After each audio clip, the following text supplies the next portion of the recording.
Aloha all. I am speaking to you today on January 7th, 2016 from my new residence on Kauai. My old residence was only about 12 minutes away, but this one is very different and the land is very different. It's quite a sacred spot. Of course, the whole island is really, but this is very special. I lived here previously about 5 years ago for 6 months, and now I'm back, and I hope to make this my home for some time now. It was graciously allowed me by a dear friend who owns this property, but doesn't live here year-round, and I feel very, very blessed. But I also feel it's part of what was meant to be, because there are grid lines that run through this property that come together and unite, that connect this place, this house, and whomever is in it very directly to the whole major grid system of not only Kauai, but the maiden grid that Thoth speaks of, that is the entire Hawaiian chain, and thus the whole Lemurian or Mu point of reference for the planet. We have quite a bit I'd like to cover today, and I don't have any plans set out. I made a few notes, but you know me, I don't get too serious about ordering things, so I'm just gonna kind of let it flow and see where it leads to. So I'm going to start by talking about Mount Waialiali, the Wall of Tears. This is what Thoth calls the font of Lemuria. And indeed, all of Kauai is really the font of Lemuria because it is the oldest island, and some of the main triggers are here for the entire Lemurian, I don't know what you call it, Lemurian matrix. We use the word matrix so much, I kind of don't want to use it for that. But the template, let's say, of Mu that is still in place on the planet. Now, I'm not marginalizing the other islands. Each one is equally dynamic and powerful. Right now, I'm going to just be mostly talking about Kauai. But they each have their place in all of this, and indeed Mauna Loa on the Big Island is the point of the whole royal point for the planet. All the islands chain of this island, these islands are part of that, but it's on Mauna Loa that the main point of entry is. So, and on Maui there's Haleakala, which is another extremely important place for this whole setup. So there are many things that we could explore, but right now we're going to talk mainly about Kauai. And when we're talking about Kauai, the main place that we want to start is Mount Waialiali, because that is where it all generates. The engine generates for the portals of this island, for much of what's going on in the whole maiden grid of the Hawaiian Islands, for the Phi Gate that is anchored here on Kauai, and for the dweller crystal skulls in the matrix that they create. So it has a lot of things going on here, and it is an incredibly beautiful area, as you can see.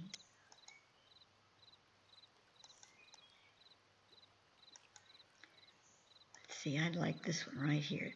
That is looking right down the mouth of the hole. And there's something called the Blue Hole, which is at the very foot of the mountain, where all the falls come down. And I want to talk about that a little bit more here.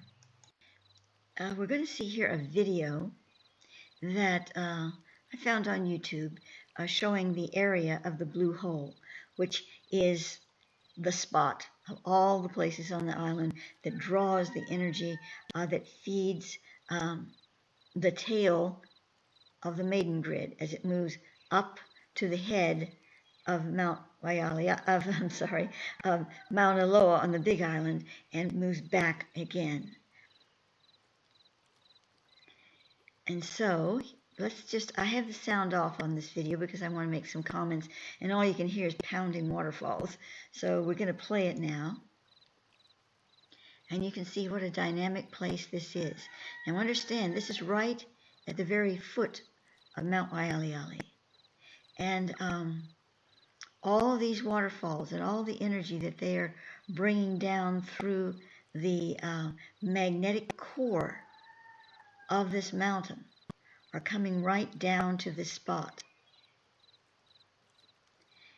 And then feeding out not only to the entire island, but to the entire island chain.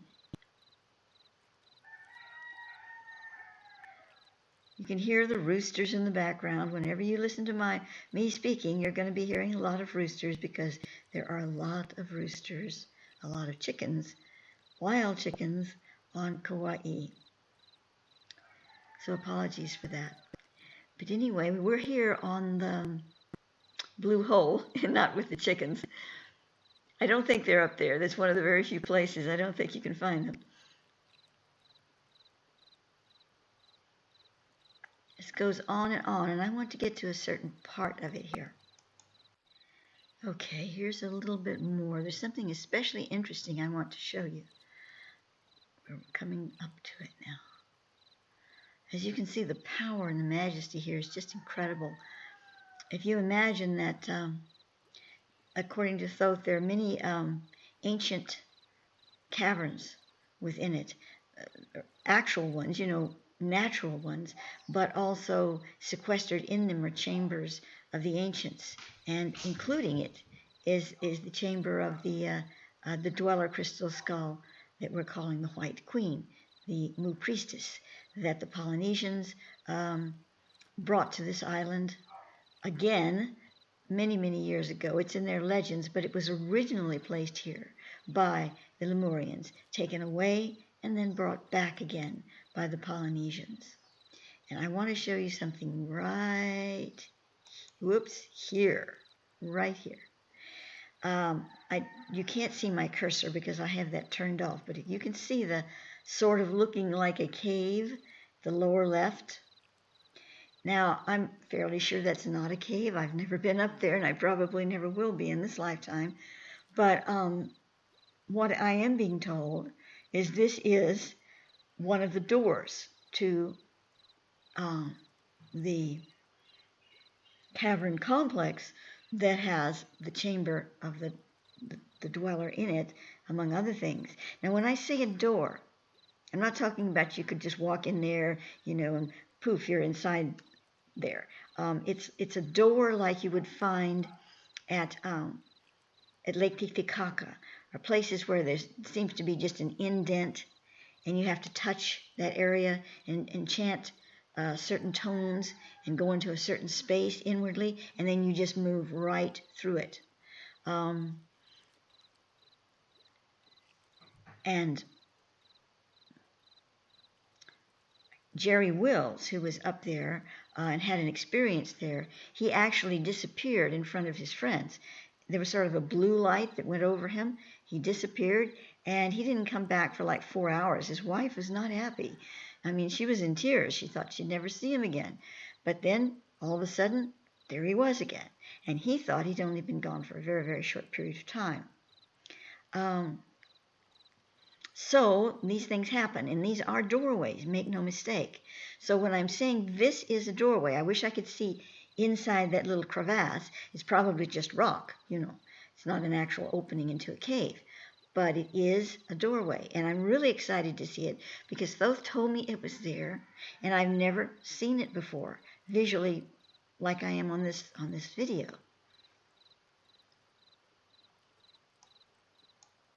I just flipped over quickly to show you the Amaru portal at Lake Titicaca, where Jerry Wills disappeared in that little doorway right there. I believe we have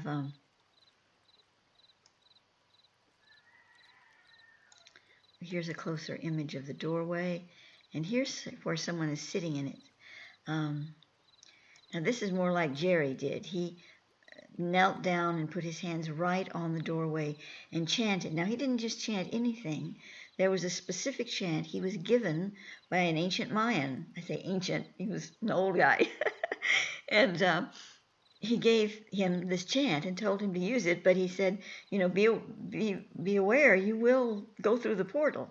And he certainly did. What did he find on the other side? Well, it's a long story. We're not getting off on that right now, but he did go into a room somewhere, very modern, almost looking room, and some beings showed up, looking humans who were surprised. They were like, whoa, how did you get here? And they spoke English, and they were talking to him, and they said people rarely come through this portal anymore. And I don't know, they said a lot of things to him.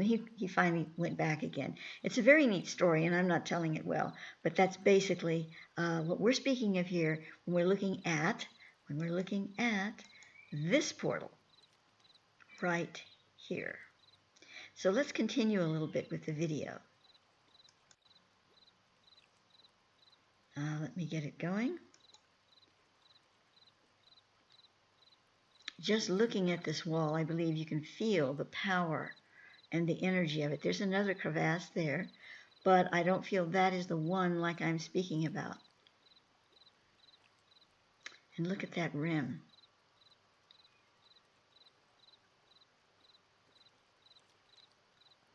The wall of tears.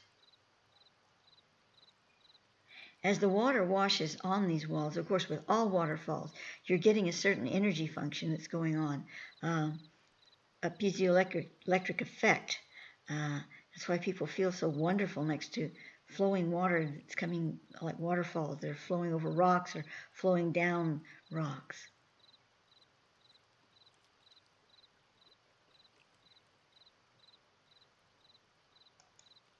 And now look at this. Whoa. Imagine being able to just stand there and see all of that and feel it.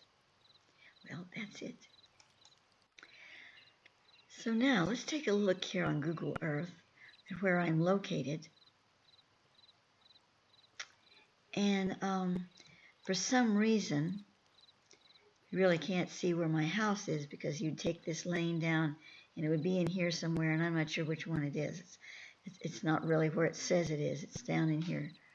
And it's not easy to find, actually.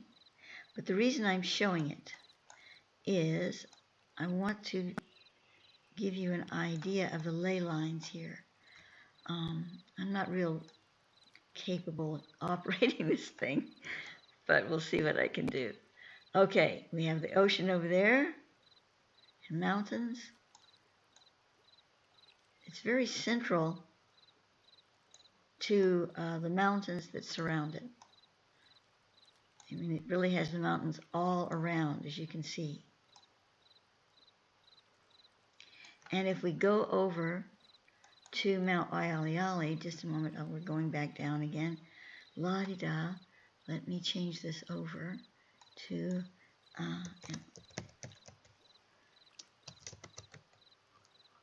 here we are.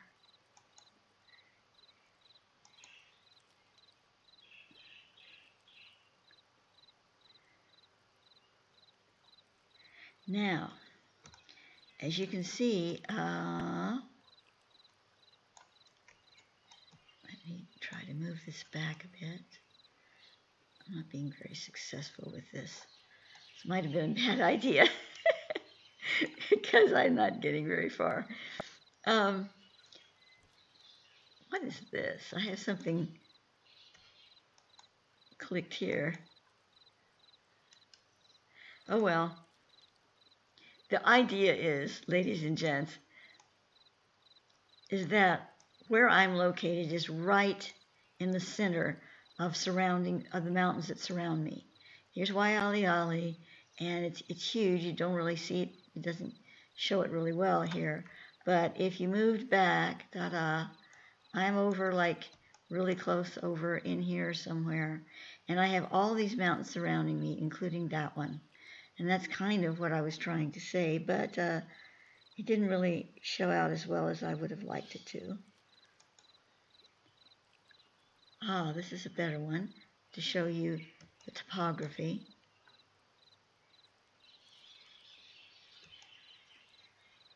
And that's how it's located on the Hollow Island. And I'm right over here somewhere. Right in here. Okay, so much for that. Now, recently, the Sisters of the Shoal, which are the women, including myself, who are guardians of host skulls, host crystal skulls, which are contemporarily made crystal skulls that attune to some of the actual dweller crystal skulls. So they're like a little receptor to those actual dweller skulls. And we call ourselves the Sisters of the Shoal, or the Sisterhood of the Shoal, because Thoth gave that name. So I thought that would be a good name to use in regard to that. And recently, we were asked by Thoth to sort of, I guess you'd say, anchor the Osiris Arising project. Again, we have to use the word matrix. It's like matrices within matrices within matrices. But the Osiris Arising matrix that we were creating with the efforts we were doing with all these dweller crystal skulls, and the main anchor point being the several that I have here on Kauai, we were told to bring that into the Pyramidus Radius matrix and to embed it or anchor it within it. Now, I'm not going to go into long details about the Pyramidus Radius matrix, or the I can't say it. Pyramidus Radius matrix, I can't do it. See, I have dyslexia, and I just can't do it. I'm sorry. Anyway, whatever I call it, it is the Pyramidus Radius matrix. So anyway, I'm not going to really be going into all of the details on that, but because I've said a lot about it, you can find it on my websites. However, according to Thoth, just briefly, it is the new matrix that is forming, although the points that have been established for it are ancient and waiting for it to be established. That is literally an umbrella over this planet that will be the stepping point, or the entry point into the new Earth star. It's like the pre-advanced version, sort of. And all of those human beings who are vibrating in that frequency are part of that. And they will begin to experience more and more of what that means. That's a dramatic subject, and I have a lot to say on that too, but I'm not going to say it here because I'm trying to keep it just on one particular topic. So, the Pyramidus Radius matrix is now opening to receive other matrices that are being created, little ones, big ones, whatever, on the planet. So our Osiris Arising project, Thoth said, in order to really embed it into that matrix, he asked the sisterhood to be a part of that by going through a very simple intentional process for 5 nights, beginning with on December 26th, with the whole full moon, all planets going direct energy that was aligning at that time. And we did that. So now I am assuming, and I'm receiving from him, that the Osiris Arising project is embedded into the Pyramidus Radius. What does that really mean?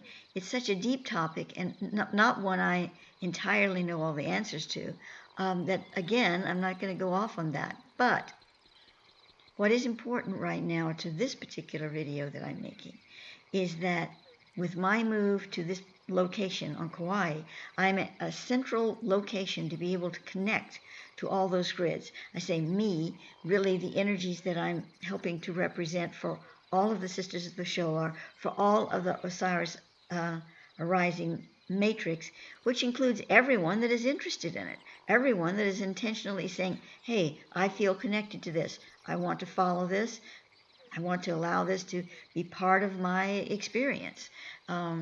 And so that's why I'm making this video. It's not just about a very few people. It's about anyone who wishes to intentionally connect to it. And now they can do so more readily because it is a part of the Pyramidus Radius now. I'm sure that there'll be developing phases that will go along, that will present itself to us as we continue with that process. But I am in the process of now of setting up again the matrix altar here of the White Queen crystal skull and the others that I have in my possession. Oh, I'm sorry. I mean the hosting skulls, not the actual dwellers, that I have in my possession here. And I'm putting it together in the proper matrix for that connection. And we're going to be following some procedures, I believe, to sort of reorient the whole thing into this area that I'm holding presence for at this time. And so just as a final thought on this particular, before I go on to something else, this is the view from my lanai of Mount Waialeale. It's shrouded in clouds here, but you can see how really close it is. And here on the, I don't believe you probably heard me because I didn't have my mic on. Let's start over on that bit because I'm not editing this. I'm sorry, that would take forever. So anyway, this mountain is not Mount Waialeale. This is on the other side. This is seen from my lanai, and I just wanted to show you how I'm surrounded by these sacred mountains. And this is Mount Waialeale, again from my lanai. I just wanted you to see again how close all of these are to where I am located. And it's not just the proximity, it's the actual energy nodes. Now, the property itself that I am on is up. In other words, it's on a hill. This is part of the property, the grounds, but the house is elevated above it. So you'd be walking up a hill, kind of like a little mini tour hill to get to the top of it. So it is a little mound unto itself. Here's another view with another mountain, small mountain in the distance. Again, here you can see how high up the house is. The grounds itself just come way up. So it's its own frequency mound. You know, it's a little temple. It's a kind of a pyramid into itself. In fact, Thoth is telling me now there's quite a lot underneath this particular mound. I don't know if there's a pyramid there, but there's something. And natural formations, but also I believe something that has been embedded in there as well. Possibly a crystal, some kind of a force field, something that's generating a field of energy. But of course, Mount Waialeale, as important as it is, isn't the only important feature of this island, for sure. There's so many sacred places on it, but for our interest in regard to this topic, I'd like to speak a little bit about another two really special places. The two places are Anahola and Polihali. Reading on this particular page that someone has written.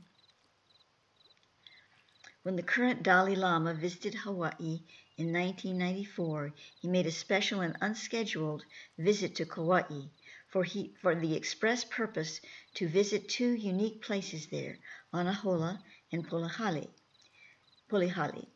In the old language, the word ani means breath of life. The word hola means the hour.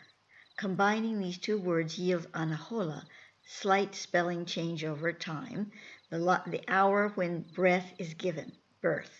The hour when breath is given birth, Anahola. Then we have the word Polihali, which is a version of Hawaiian for house of Po, where Po means underworld. Hence, Polihali is the home of the underworld, meaning where souls go after physical death. The Dalai Lama himself made these legends more authentic, saying Anahola is where souls enter the earth realm, and Polihali is where souls depart the earth realm. This is the context surrounding Polihali, a place which holds both sacred and personal importance. Indeed, it would seem a perfect place to die, or I would prefer to say transition. When I wrote about it on the Osiris Arising site, The Anahola Heiau here on Kauai is the portal where the souls of Earth come into the planet, and Polihali is where they leave. My Inner Planes mentor, Thoth Hurrah, has confirmed this in the past. Anahola Polihali on Kauai is, in essence, according to my receipt, the search engine for this planet, allowing souls to move into this electromagnetic zone and leave it as well. Thoth puts it to me that it is more a point that allows this process, opening and closing the signal pathways in the energetic field of the solar lunar shells of the planet. Here we have some pictures of Polihali. It's a beautiful beach, a very wild beach. We peeked at it, Simeon and I, long ago, driving along. We went down there and kind of looked at it, but didn't really spend much time there. It's really out of the way and kind of far from where we were living. But you can see how beautiful it is. This is also a very dangerous beach physically. There have been people that have been washed away just by getting too near the edge on the beach, just walking on the beach, because it can get very wild. So maybe that's how they left. If it's where souls leave, that's what a way to go, walking along the beach of Polihali, and whoosh, you're through the portal and on your way to the next experience. But I don't think that's what they had in mind when they said that. And so that's Polihali. And then we have Anahola. Here I found this picture on the web of a woman standing with her back against one of the ancient heiau stones there. And this is the point, where souls come into the earth, and you can see the mountain that she's directly in front of. She's really lined herself up here with the energy frequencies.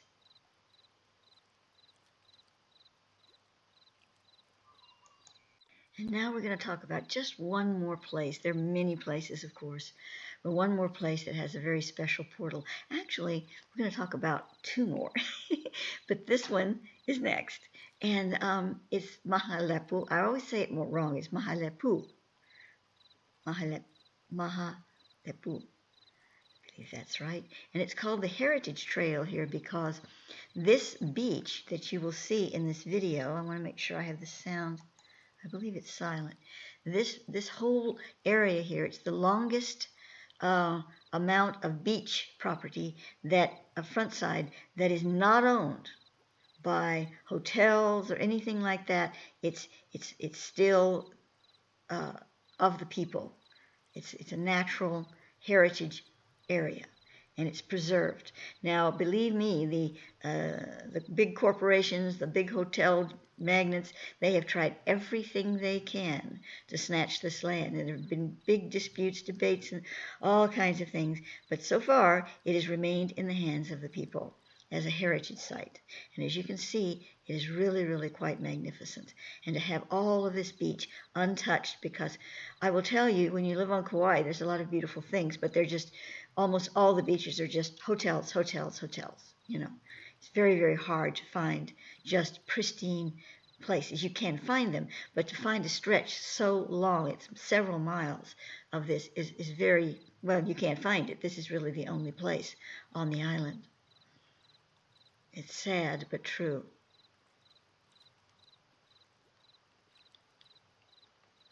So this area, actually it's showing the whole beach area, and it's gorgeous, but the actual mountain of Mahalepu is a major portal for the island. It's the one that Thoth originally told me about, having to do with the Lemurian time walkers coming through that portal.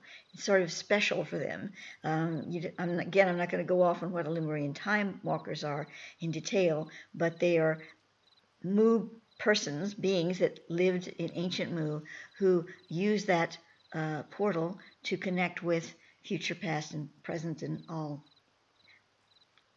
areas of time, shall we say, of this planet for their own purposes, which are good purposes. They're in line with spirit.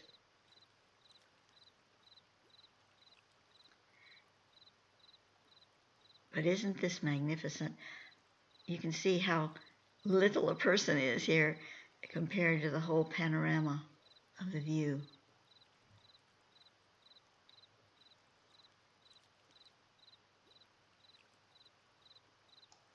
I skipped over to show you the last piece. You can see Mahalepu over there in the distance. That is the mountain itself. I really couldn't find anything of the mountain close up to give us a more insight into what might be the portal areas.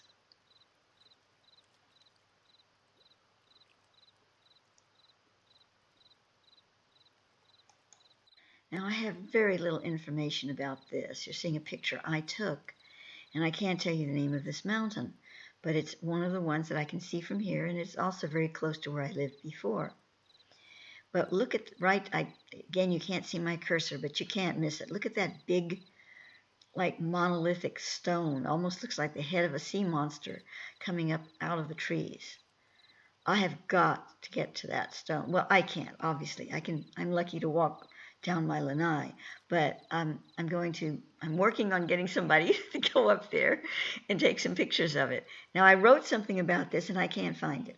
I mean, I posted it, I put it on, my WordPress, one of my mini sites, and I cannot find it. But Thoth does verify that this is a portal area, and a major one up in here, and that this stone or thing, whatever it is part of it, probably a major part of it. So I'm on a quest to find out more about it. But doesn't it kind of look like a sea serpent? You can see the eyes and the nose and the mouth and the long neck as it's peering over the trees.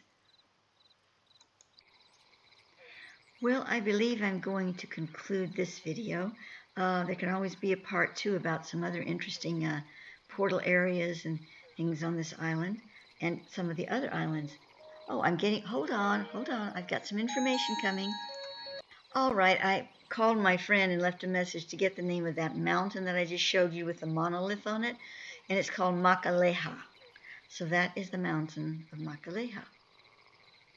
As I was saying, I think I'll conclude this video, and we'll do another if more information comes through. There's some really other exciting places on this island and other islands that I'd like to talk about in relation to Lemuria and the grid and whatever, so we can pursue those things. I'm really enjoying working with this format, and I hope that all of you are liking it as well. It's not going to replace my more sophisticated energy ascension videos or my long articles and things like that. Right now it's taking precedent because I'm still struggling with the nerve pain from my shingles. But as soon as I'm making progress with that, I shouldn't say struggling. I'm getting better and better. So I'll get back to all of those things. But I'm seeing that I really like this, and I'd like to continue this as well, this type of format. It's unedited, because that takes a lot of time. So we just go with the flow, and if phones ring, I just stop and answer them or whatever. So God bless you all, and I will talk to you later. Bye.